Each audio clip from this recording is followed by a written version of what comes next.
जी नमस्कार दोस्तों, एक बार फिर से स्वागत है आपके अपने चैनल मैथ लाइव 2.0 में, जहां हर दिन शानदार ट्रिक के साथ और एक बेस्ट अप्रोच के साथ प्रत्येक दिन बिहार सिविल कोड का मैथ सेक्शन का तगड़े तरीके से हर दिन आपको मॉक टेस्ट कराया जाता है। और उसमें का ये 87 है।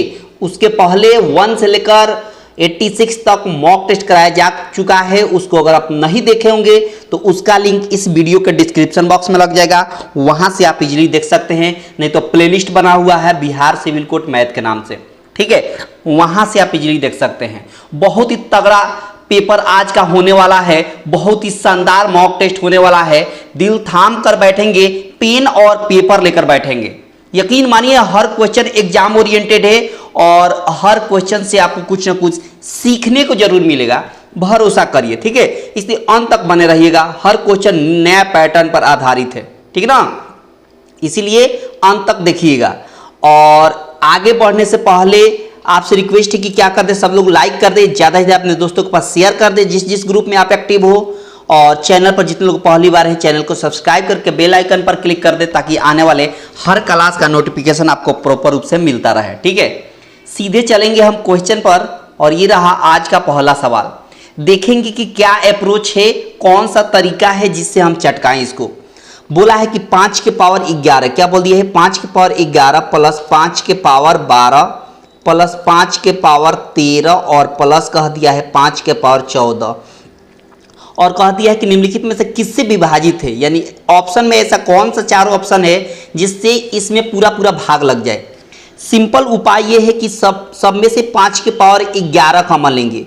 5 के पावर 11 कॉमन लेंगे तो यहाँ बचेगा 1, और यहाँ बचेगा 5 के पावर 1, यहाँ बचेगा 5 के पावर 2, यहाँ बचेगा 5 के पावर 3 कॉमन लेने के बाद, ठीक है। यहाँ हो गया 5 के पावर 11, फिर यहाँ 1 है तो 1, 5 के पावर 1 मतलब 5, 5 के पावर 2 का मतलब 25, और 5 के पावर 3 का मतलब 125, ठीक है। यहाँ हो गया 5 के पावर 11। अब सिंपल जोड़ देंगे, 125 में 25 जोड़ेंगे तो 150, 150 में 6 जोड़ेंगे तो 156 हो गया, ठीक है। और 156 को ब्रेक करेंगे तो 13 और 12 में कटेगा, 13 और 12 में मतलब फैक्टर होगा, ठीक है। अब देखिएगा क्या 13 कटेगा किसी ऑप्शन से, नहीं कटेगा। क्या 12 किसी ऑप्शन से कटेगा, नहीं कटेगा। लेकिन हम 13 में 5 से गुणा कर दें, यहाँ पर 13 5 65 अगर कर दें तो 65 कट जाएगा 65 से। कहाँ, ऑप्शन डी है। कहाँ है बाबू, तो कहिएगा ऑप्शन डी है, जो बड़ी आसानी से आपने चटका दिया एक झटके में, एक झटके में चटका दिया। बहुत शानदार अप्रोच है, बहुत शानदार ट्रिक है। सवाल को चटकाने का सबसे आसान तरीका यही है।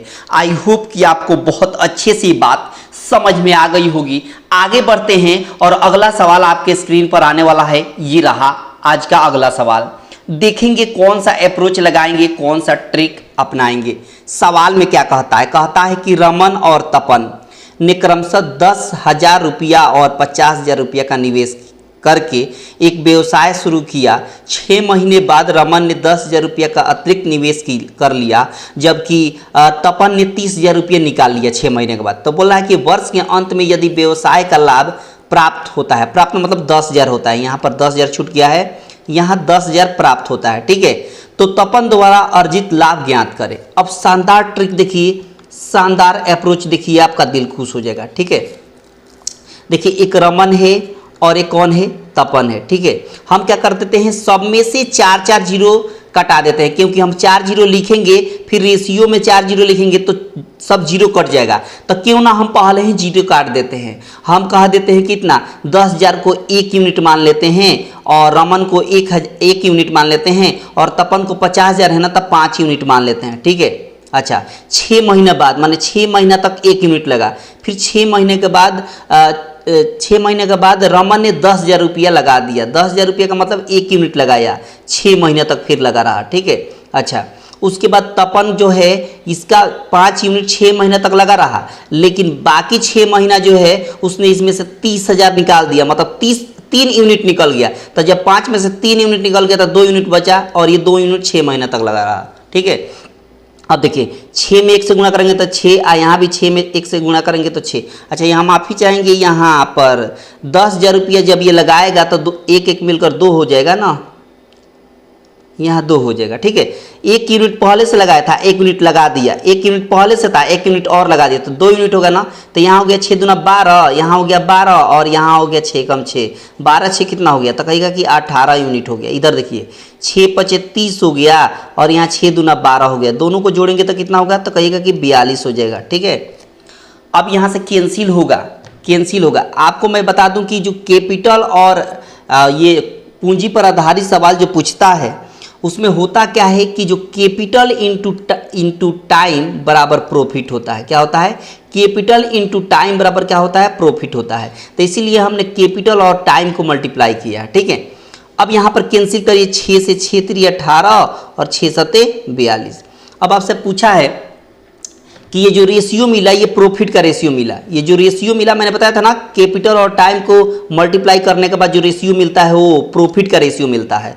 तो यहाँ रमन का 3 यूनिट प्रॉफिट हुआ है और तपन को 7 यूनिट प्रॉफिट हुआ है। तो आपके हिसाब से दोनों मिलाकर कितना यूनिट प्रॉफिट होगा, 7 3 मिलकर 10 यूनिट प्रॉफिट होगा। जबकि सवाल में बोला है कि नहीं 10,000 रुपया का प्रॉफिट हो रहा है, 10 यूनिट का नहीं हो रहा है, 10,000 का रुपया का क्या हो रहा है, प्रॉफिट हो रहा है। तो 1 0 से 1 0 कट गया, मतलब 1 यूनिट का वैल्यू हो गया 10,000। 1 यूनिट का वैल्यू हो गया 1000। सवाल में आपसे पूछा है कि तपन का लाभ बताइए, तपन का, तो तपन का कितना यूनिट का लाभ मिला है, तो 7 यूनिट का। तो 7 यूनिट का वैल्यू निकाल दीजिए। तब जब 1 यूनिट का वैल्यू 1000 तो 7 यूनिट का वैल्यू 7000 हो गया और यही 7000 आपके सवाल का आंसर हो गया। यही 7000 आपके सवाल का आंसर, मतलब ऑप्शन ए हो गया। ऑप्शन कौन हो गया बाबू, ए हो गया। बहुत आसान सवाल था, बहुत ही ट्रिकली सवाल था जो एक झटके में आपने चटका दिया। कैसा लगा आप कमेंट बॉक्स में भी बताएं। पसंद आ रहा है तो लाइक शेयर भी दबा के करते रहें। ठीक है, बहुत शानदार क्वेश्चन है। आगे बढ़ते हैं, अगला सवाल क्या कहता है, कहता है कि 4 के पावर 10 इंटू 9 के पावर 7 इंटू कह दिया है 7 के पावर 8। ठीक है, अब इसके गुणनफल में कुल अभाज्य गुणनखंड ज्ञात करें। कुल अभाज्य यानी इस 4 को हम 2 के पावर 2 लिख सकते हैं, पहले से पावर 10 है तो 10 रहेगा। ठीक है, अच्छा इस 9 को हम अभाज्य बनाएंगे, 9 को तो 3 के पावर 2 लिख सकते हैं, तभी तो अभाज्य 3 हो गया। पहले से पावर 7 है तो 7 रहेगा और यहाँ पर ये 7 पहले से अभाज्य है तो ये एज इट इज रहेगा। ठीक है, अब आ जाइए, अब हमको अभाज्य गुणनखंड निकालना है तो कैसे निकलेगा, पावर पर जाइए, 10 दूना 20, यहाँ जाइए पावर पर, 7 दूना 14 और यहाँ पावर कितना है 8, तो 8 हो गया। अब जोड़ दीजिए, तब 20 और 14 कितना हुआ, तो कहिएगा 34 हो गया, प्लस 8 जोड़ेंगे तो क्या हो जाएगा, तो कहिएगा कि 42 हो जाएगा। और यही 42 आपके सवाल का आंसर हो गया। यानी अभाज्य गुणनखंडों की संख्या कितनी हो गई, तो कहिएगा कि 42 हो गई और इस पर्टिकुलर सवाल का आंसर हो गया ऑप्शन ए। इस पार्टिकुलर सवाल का आंसर हो गया ऑप्शन ए। और ये कमाल का ट्रिक है, कमाल का कंसेप्ट है, बहुत शानदार ट्रिक है, बहुत शानदार अप्रोच है। ठीक है, तो इस पार्टिकुलर सवाल का आंसर हो गया ऑप्शन ए और ये कमाल का ट्रिक है, ये कमाल का ट्रिक है, कमाल का कंसेप्ट है। ठीक है, आगे बढ़ते हैं और ये देखिए अगला सवाल। अगला सवाल कहता है, समझिएगा बात ध्यान से, कहता है कि 36 और 1 से 21 के मध्य अनुपाती तथा 2 और 11 के मध्य तीसरे समानुपाती का अनुपात बताइए। सबसे पहले आपको 36 और 1 से 21 का मध्य अनुपाती निकालना है। कैसे मध्य अनुपात निकलता है, दो संख्याओं को तो इसको गुणा में कर दिया जाता है, दोनों को मल्टीप्लाई कर दिया जाता है तो मध्य अनुपाती निकल जाता है। तो 36 का वर्गमूल 6 और 1 से 21 का वर्गमूल 11, 11 छक हो गया 66 जो हो गया वो मध्य अनुपाती हो गया। अब आपके सामने एक और संख्या दिया है 2 और 11, इसका निकालना है तीसरा समानुपाती, थर्ड। तो थर्ड समानुपाती कैसे निकलेगा, तो क्या करिए, जो यहाँ ए है यहाँ बी है, तब बी के x स्क्वायर बाई ए होता है। बी मतलब 11 का x स्क्वायर का मतलब 11 गुणे 11 और ए मतलब 2, ये हो गया। अब आपसे कह दिया है कि इन दोनों का रेशियो बता दीजिए, अनुपात यानी 66। ठीक है, और रेशियो बता देना है 11 इंटू 11 बाई 2 का। अब 11 से 11 छक 66 हो गया, ये हो गया 2 इधर, तो 6 दूना 12 हो गया और यहाँ है 11 तो 11 रहेगा, यानी 12:11 आपके सवाल का आंसर हो गया। 12:11 आपके सवाल का आंसर हो गया। 12:11 मतलब ऑप्शन डी हो गया, ऑप्शन डी हो गया। और एक कमाल का ट्रिक है, ये कमाल का ट्रिक है, कमाल का कंसेप्ट है। मैंने रेशियो पूरा का पूरा पढ़ा रखा है, अभी ज़्यादा दिन नहीं हुआ, 1-2 दिन पहले कंप्लीट किया है, ठीक है। उसको अगर आप नहीं देखे होंगे तो उसका लिंक इस वीडियो के डिस्क्रिप्शन बॉक्स में लगा है, यहाँ से आप देख सकते हैं, ठीक है ना। बहुत शानदार तरीका से मैंने बताया है, फोर्थ प्रोपोर्शनल निकालना, थर्ड प्रोपोर्शनल निकालना, ये सब मैंने बखूबी अच्छे तरीके से बताया है, ठीक है। उसको देख लीजिएगा। आगे देखिए अगला सवाल कैसे चटकाएंगे, क्या तरीका है, क्या अप्रोच है। कहता है सवाल में कि एक नाव धारा के अनुकूल 400 किलोमीटर की दूरी 20 घंटे में तय कर सकती है और उतनी ही दूरी धारा के प्रतिकूल 40 घंटे में तय कर सकती है। यदि धारा की चाल दुगुनी हो जाती है तो नाव द्वारा धारा के अनुकूल समान दूरी तय करने में लिया गया समय बताइए। अब शानदार ट्रिक देखिए, आपका दिल खुश हो जाएगा। देखिए सबसे पहले नाव की चाल को हम x मान लेते हैं और धारा की चाल को हम y मान लेते हैं, ठीक है। अब जब धारा के अनुकूल नाव चलती है तो चाल जो है जुड़ जाती है, x प्लस y हो गई। चाल बराबर क्या होता है, दूरी बटा समय। दूरी कितना है तो कहिएगा 400 किलोमीटर। समय कितना लग रहा है, 20 घंटा। 10 से 10 20 से भाग दे, 2 से भाग देंगे 40 में 20 आएगा। उसी तरह जब धारा के प्रतिकूल चलेंगे तो x माइनस वाई हो जाएगा, यानी स्पीड घट जाएगा। कितना जाना है, 400 मीटर ही, 400 किलोमीटर ही, ठीक है। अब कितना टाइम लग रहा है, अब 40 घंटा लग रहा है। तो 10 से 10 4 से काटेंगे 10 हो गया, ठीक है। इसका मतलब x प्लस वाई का वैल्यू 20 और x माइनस वाई का वैल्यू 10। अब हमको x का मान निकालना है, मतलब नाव की चाल निकालना है। कैसे निकलेगा, तो दोनों को जोड़कर आधा कर देंगे। 20 और 10 जोड़ेंगे तो 30, 30 का आधा 15 हो गया।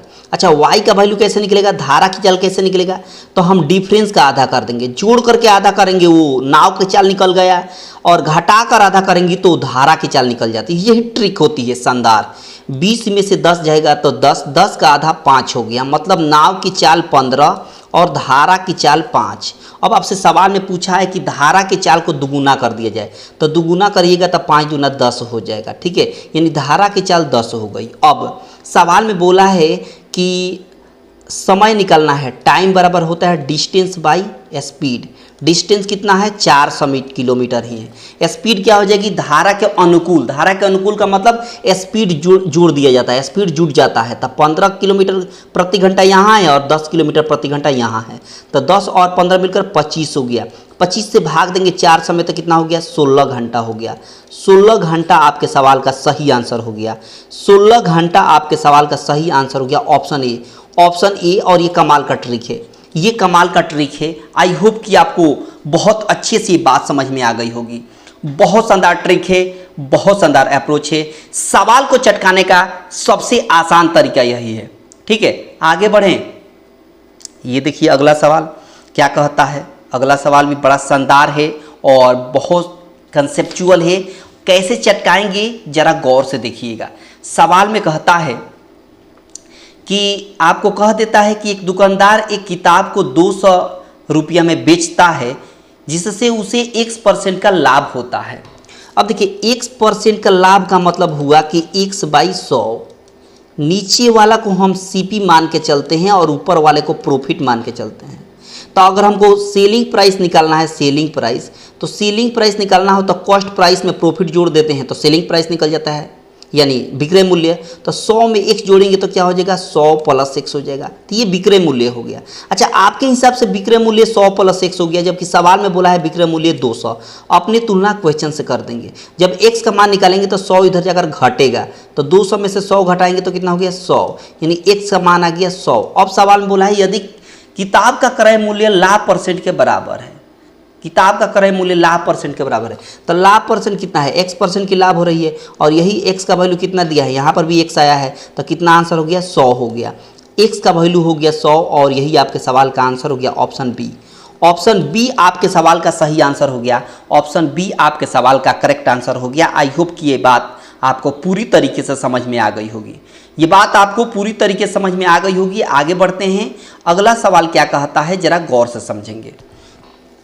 कहता है सवाल में यदि विकास 10 किलोमीटर प्रति घंटा की चाल से चलता है तो 5 मिनट की देरी से बस छूट जाती है, और जब वह अपनी चाल को 20 किलोमीटर प्रति घंटा तक बढ़ाता है तो वह 10 मिनट पहले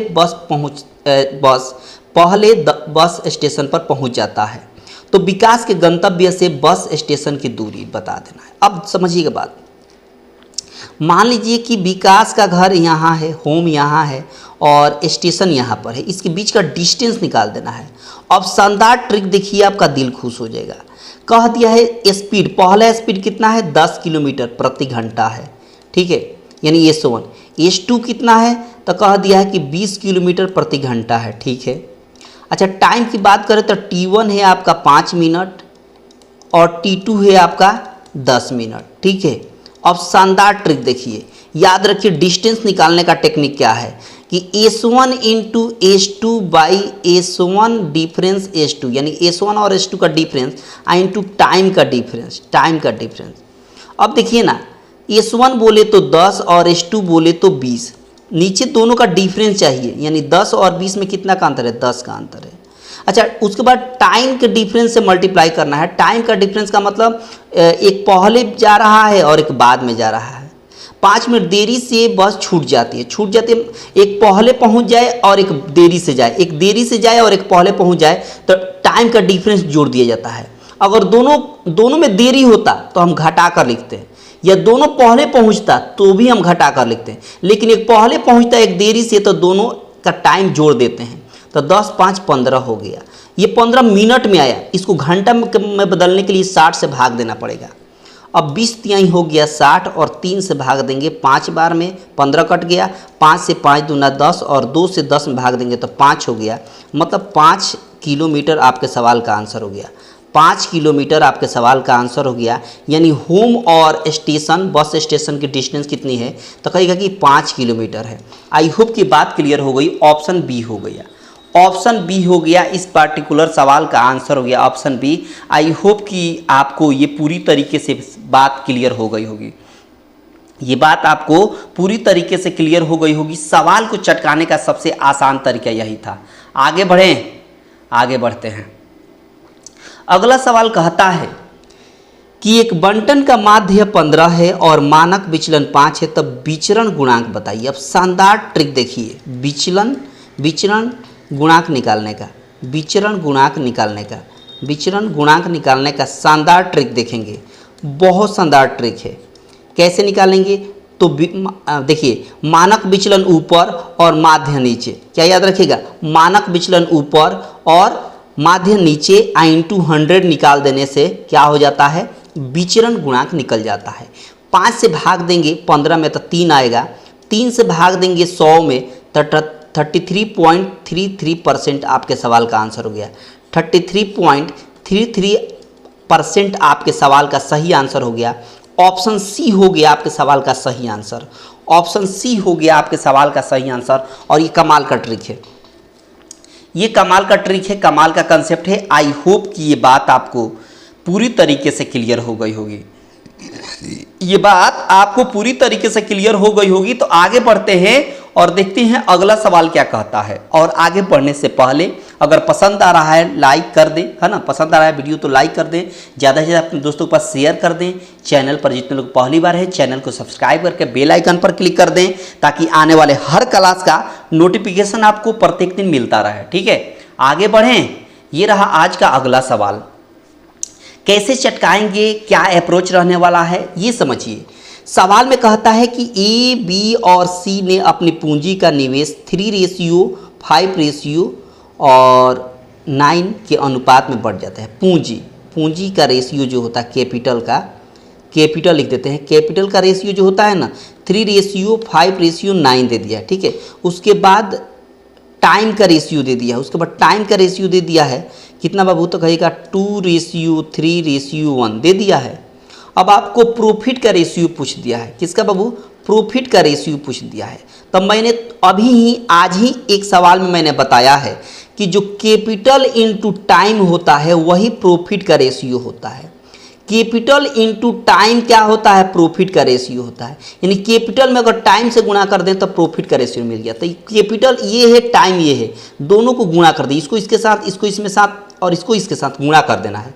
तो 3 2 जा 6 हो गया, 5 3 जा 15 हो गया और 9 1 जा 9 हो गया। 3 से काटेंगे 3 दूना 6, 3 से काटेंगे 3 5 15 और 3 3 9, 2:5:3 आपके सवाल का आंसर हो गया। 2:5:3 आपके सवाल का आंसर हो गया, मतलब ऑप्शन सी हो गया। और ये कमाल का ट्रिक है, ये कमाल का ट्रिक है, कमाल का कंसेप्ट है। आई होप कि बात आपको समझ में आ गई होगी।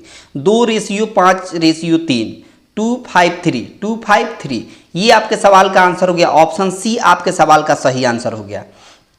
ऑप्शन सी आपके सवाल का सही आंसर हो गया। आई होप कि आपको ये बात पूरी तरीके से क्लियर हो गई होगी। सवाल को चटकाने का सबसे आसान तरीका यही है, ठीक है।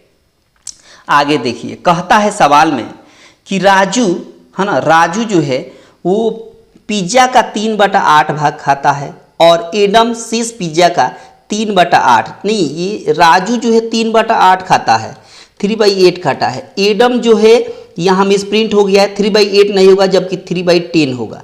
3 क्या होगा? 10 होगा। 3/8 नहीं होगा, 3/10 होगा। और शेष जो बच जाता है, शेष वो रानू खाता है ना, वो 4/7। रानू जो है कितना खाता है? रानू वो 4/7 खाता है। अब शानदार ट्रिक देखिए, बोल रहा है सवाल में कि अभी भी पिज्जा का कितना भाग शेष बच जाता है, इतना खाने के बाद कितना बच जाता है। तो शानदार ट्रिक देखिए, आपका दिल खुश हो जाएगा। देखिए, राजू जो है 8 में से 3 खा गया, तब बचा कितना? 8 में से 3 खा गया, तब बचा कितना? 5 बचा। कितना में? 8 में। बहुत शानदार। अच्छा, जो आपका एडम है, एडम 10 में से 3 खा गया, तब बचा कितना? तो कहिएगा 7 बचा। कितना में? 10 में। बहुत शानदार। अच्छा, रानू जो है वो 7 में से 4 खा गया, तब बचा कितना? 3 बचा। कितना में? 7 में। बहुत शानदार। अब 7 से 7 कैंसिल हो गया और 5 से 5 दूना 10 कैंसिल हो गया। ऊपर बच गया 3 और नीचे बच गया 8 दूना 16, यानी इतना भाग शेष बच गया। 3/16 आपका शेष भाग बच गया, मतलब ऑप्शन सी हो गया। और ये कमाल का ट्रिक है, ये कमाल का ट्रिक है, कमाल का कंसेप्ट है। ऑप्शन सी हो गया, इस पार्टिकुलर सवाल का आंसर हो गया ऑप्शन सी। और ये कमाल का ट्रिक है। आई होप कि ये बात आपको पूरी तरीके से समझ में आ गई होगी, क्योंकि सवाल को चटकाने का सबसे आसान तरीका यही है। इससे आसान तो हो ही नहीं सकता, इससे आसान हो ही नहीं सकता। समझ पा रहे हैं बात? बहुत शानदार अप्रोच है, बहुत शानदार ट्रिक है। आगे बढ़ते हैं और देखते हैं अगला सवाल क्या कहता है। कहता है सवाल में, समझिएगा बात, कि P जो है किसी कार्य का 20% 10 दिनों में करता है। 20% जो है, 20% का मतलब होता है 1/5, यानी 1/5 हिस्सा 10 दिन में करता है। तो पूरा काम P कितना दिन में करेगा? तो 10×5 = 50 दिन में। ठीक है। सवाल कहता है कि उतने ही समय में R कार्य का केवल 1/8वां भाग करता है। R जो है इसका 1/8वां भाग करता है कितना दिन में? उतना ही दिन, मतलब 10 दिन में। तो R कितना काम करेगा, कितना दिन में करेगा? तो 10/8 = 80, यानी P जो है 50 यूनिट और R जो है 80 यूनिट काम करता है। यानी इसको अगर P जो है 50 दिन में और R जो है 80 दिन में करते हैं, तो सबसे पहले हम टोटल वर्क निकालेंगे। कैसे निकलेगा? तो इसका एलसीएम निकाल करता, 50 और 80 का एलसीएम कितना हो जाएगा? तो 400 हो जाएगा। 50 से भाग देंगे 400 में तो 8 बार में कटेगा, और 80 से भाग देंगे 400 में तो 5 बार में कटेगा। अब समझिए बात, कहता है कि P और R द्वारा दोनों द्वारा संपूर्ण कार्य का 13/40 भाग कितना दिन में? सबसे पहले टोटल वर्क कितना आ गया? 400 आ गया। इसका 13/40 हिस्सा निकालना है। 13/40 तो 1 0 से 1 0 और 4 से काटेंगे तो 10 बार में, यानी 10 में 13 से गुणा करेंगे तो 130 हो गया। 130 काम जो बच गया वो कौन कौन करेगा? तो कहेगा P और R मिलकर। तो P का एक दिन में 8 यूनिट और R का एक दिन में 5 यूनिट, तो 8 5 13 यूनिट से अगर करते हैं तो भाग देंगे तो कितना दिन में कट हो जाएगा? 10, यानी 10 दिन में काम कंप्लीट हो जाएगा। 10 दिन में काम कंप्लीट हो जाएगा, मतलब ऑप्शन सी हो गया। ऑप्शन सी हो गया। और ये कमाल का ट्रिक है, ये कमाल का ट्रिक है, ये कमाल का कंसेप्ट है ना। ये बात समझ में आपको पूरी तरीके से आ गई होगी, ये बात आपको पूरी तरीके से समझ में आ गई होगी। सवाल को चटकाने का सबसे आसान तरीका यही है, सवाल को चटकाने का सबसे आसान तरीका यही है। आगे बढ़ें, आगे बढ़ते हैं। अगला सवाल क्या कहता है, जरा गौर से समझेंगे। क्या अप्रोच रहने वाला है, क्या ट्रिक रहने वाला है, बखूबी आप बेहतर तरीके से देखेंगे। सवाल में बोला है कि 25 संख्या है और 25 संख्या का औसत कितना दिया है? 50 दिया है। बहुत शानदार। उसके बाद बोल रहा है कि पहली 13 संख्या, पहली जो 13 संख्या है उसका औसत कितना है 40 है, बहुत शानदार। अच्छा अंतिम जो 13 संख्या है उसका औसत कितना है, तो कह दिया उसका औसत 60 है। तो कह दिया कि 13वीं संख्या अगर हटा दी जाए तो शेष संख्याओं का नया औसत न्यू एवरेज बता देना है। न्यू एवरेज कितना होगा, तो न्यू एवरेज कैसे निकलेगा, ट्रिक देखिए, बहुत शानदार ट्रिक है, बहुत शानदार अप्रोच है। देखिए अच्छा एक बात बताइए 25 संख्याओं का औसत दिया कितना है, तो कहेगा कि 50 दिया है, बहुत शानदार। अच्छा एक बात बताइए 50 से ये जो 40 है ये कितना कम है, तो कहेगा 10 कम है, कितना पर 13 पर, तो 13 दहिया कितना हो गया 130, यानी 130 कम है, बहुत शानदार। अच्छा यहाँ देखिए ये 50 से 60 कितना अधिक है, तो कहेगा कि 10 अधिक है, कितना पर 13 पर, तो 13 दहिया 130, यानी 130 अधिक है, ठीक है 130 क्या है अधिक है। और ये सब में बटेगा, किस में बटेगा, सब में बटेगा 25 में। तो 130 से 130 कट गया तो जीरो, जीरो में 25 से भाग देंगे तो जीरो होगा, और 50 में से जीरो घटाएंगे तो क्या आएगा 50 से आएगा। और यही 50 आपके सवाल का आंसर हो गया, यही 50 आपके सवाल का आंसर हो गया, मतलब ऑप्शन बी हो गया।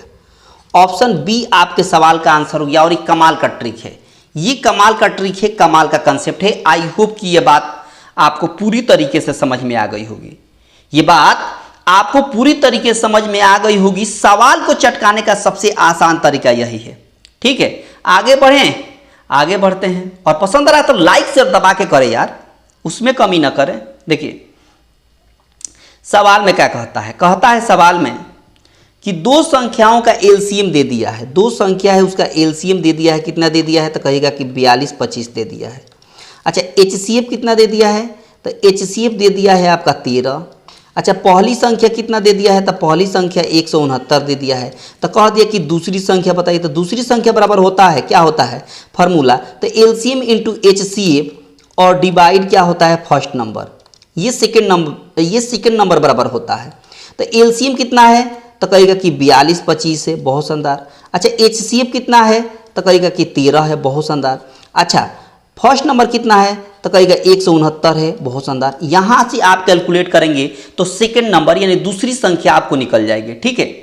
13 से काटेंगे 13 13 169 होता है, और 13 से यहाँ से काटेंगे तो 13 39 हो गया, 39 और 3 32 हो गया, और 13 दूना 26 और 6 32, 13 5 65, यानी यहाँ पर सेकंड नंबर हो गया 325। सेकंड नंबर कितना हो गया 325, और यही आपके सवाल का आंसर हो गया, यानी ऑप्शन ई हो गया। और ये कमाल का ट्रिक है, ये कमाल का ट्रिक है, कमाल का कंसेप्ट है। आई होप की बात क्लियर हो गई होगी। ई इस पार्टिकुलर सवाल का आंसर हो गया, ए ऑप्शन हो गया 325 आपके सवाल का सही आंसर हो गया, 325 आपके सवाल का सही आंसर हो गया। आई होप की बात क्लियर हो गई होगी। आगे बढ़ते हैं और देखते हैं अगला सवाल क्या कहता है। ये रहा अगला सवाल, कैसे चटकाएंगे, क्या अप्रोच रहने वाला है, बखूबी आप देखने वाले हैं। देखिए श्रृंखला में गलत संख्या बताइए, तो आपको बता देना है गलत कौन है। वैसे भी आप गलत निकालने में माहिर हैं, तो यहाँ पर अब गलत बताइए कितना होगा, ठीक है। यहाँ पर बता देना है गलत कितना है 160, ठीक है। उसके बाद है 224, उसके बाद है 364, और आपको बता देना है कौन गलत है। अब देखिए सबसे पहले हम डिफरेंस निकालते हैं, कितना का अंतर है यहाँ, तो 74 में से 72 जाएगा तो 2 की बढ़ोतरी हुई है, ठीक है। अच्छा 74 के बाद हुआ है 84, कितनी की बढ़ोतरी हुई है 10 की, ठीक है, बहुत शानदार। अच्छा 84 के बाद 110 हुआ है, कितनी की बढ़ोतरी हुई है, तो 10 में से 4 जाएगा तो 6, और यहाँ पर 10 में से 8 जाएगा तो 2 25 का। अच्छा ये 110 के बाद 160 हुआ है, कितनी की बढ़ोतरी है 50 की। अच्छा 160 के बाद 224 हुआ है, कितनी की बढ़ोतरी हुई है, तो कहेंगे कि 4 में से 0 गया 4, 22 में से 16 गया, यानी 12 में से 6 गया तो 6 64, ठीक है। उसके बाद यहाँ पर कितनी की बढ़ोतरी हुई है, तो कहेंगे कि 4 में से 4 गया 0, 6 में से 2 गया 4, और 3 में से 2 गया 140। यानी आप देख पा रहे हैं कि ये जो 2 है ये किस तरह आया है, तो कहेगा 1 का x² प्लस 1। अच्छा ये 10 कैसे आया होगा, तो कहेगा कि 3 का x² प्लस 1, बहुत शानदार। अच्छा ये 26 कैसे आया होगा, तो 26 आया होगा 5 का x² प्लस 1, 5 का स्क्वायर 25 प्लस 1 26। अच्छा ये 50 कैसे होगा? 50 आया होगा 7 का स्क्वायर प्लस 1, यानी 7 का स्क्वायर 49, 1 50 हो गया। मतलब आप देख पा रहे हैं कि 1 का स्क्वायर प्लस 1, 3 का स्क्वायर प्लस 1, 5 का स्क्वायर प्लस 1, 7 का स्क्वायर 1 प्लस 1, तो आगे 9 का स्क्वायर प्लस 1 होगा। आगे जो होगा यहाँ पर 9 का स्क्वायर प्लस 1 होगा। तो 9 का स्क्वायर प्लस 1 का मतलब क्या हुआ? 9 9 81, 81 82, यानी यहाँ पर 82 जोड़िएगा। तो जो भी 82 जोड़िएगा तो ये पार्ट गलत हो जाएगा, ये पार्ट क्या हो जाएगा? गलत हो जाएगा। यानी 224 जो है 224 जो है वो गलत हो जाएगा। लेकिन यहाँ पर ऑप्शन एरर है, क्योंकि पिछला सवाल का एरर ऑप्शन आ गया। आप देख सकते हैं, अभी मैंने दिखाया था ना पिछला सवाल आप देख सकते हैं। पिछला सवाल देखिए, ये देखिए पिछला सवाल अभी बना है। इसमें जो ऑप्शन इसमें है वही ऑप्शन आपके इस सवाल में आ गया है। ठीक है, वैसे यहाँ पर ऑप्शन ये नहीं रहेगा, ऑप्शन आपका ये रहेगा। मैं दे देता हूँ ऑप्शन आपको 324, 364 दे देते हैं। दूसरा ऑप्शन दे देते हैं 244, तीसरा ऑप्शन दे देते हैं 160। ठीक है, और अगला ऑप्शन दे देते हैं कितना बाबू? अगला ऑप्शन दे देते हैं 74। ठीक है, अब इसमें कौन सा ऑप्शन होगा? तो मैंने कहाँ पर गलती किया है, मैं फिर से देख लूँ कहाँ से गलती हुआ है। 1 का स्क्वायर 1 जोड़ना है 2 होगा, 3 का स्क्वायर 1 प्लस 10 होगा, 5 का स्क्वायर 1 प्लस 25 26 होगा, 7 का स्क्वायर 1 प्लस 50 होगा। तो आगे होगा 9 का स्क्वायर प्लस 1, 9 9 81, 82 यहाँ होगा। यानी जो भी होगा 82 यहाँ जोड़ेंगे तो 224 पार्ट जो है वो गलत होगा। 224 यहाँ पर 224 होगा, 244 नहीं, ऑप्शन में ही नहीं, पूरा सीरीज में कहीं नहीं है 244। तो 244 कहाँ लिखेंगे? 224 होगा। तो ये बी आपके सवाल का आंसर हो गया, ऑप्शन बी। माफ़ी चाहेंगे आपसे, यहाँ पर मैंने ऑप्शन गलत लिख दिया है। ऑप्शन ये रहेगा 224 आपके सवाल का आंसर ऑप्शन बी हो गया। आई होप कि आपको पूरी तरीके से क्लियर हो गई होगी ये सवाल। ठीक है, आगे बढ़ते हैं। और इस सवाल का आंसर आपको होमवर्क में करना है। कहाँ करना है? होमवर्क में करना है। और इसका आंसर आपको कहाँ देना है? तो कहेगा कि कमेंट बॉक्स में देंगे। इसका आंसर आप कहाँ देंगे? कमेंट बॉक्स में। ठीक है, कमेंट बॉक्स में आंसर देना है। कमेंट बॉक्स में आंसर देना है। कमेंट बॉक्स में आंसर देना है। हम देखना चाहेंगे कि सबसे पहला आंसर किनका आता है। ठीक है, और यहीं पर मैं अब सवाल की समाप्ति करूँगा, क्योंकि आज के सेशन में बस इतना ही सवाल था।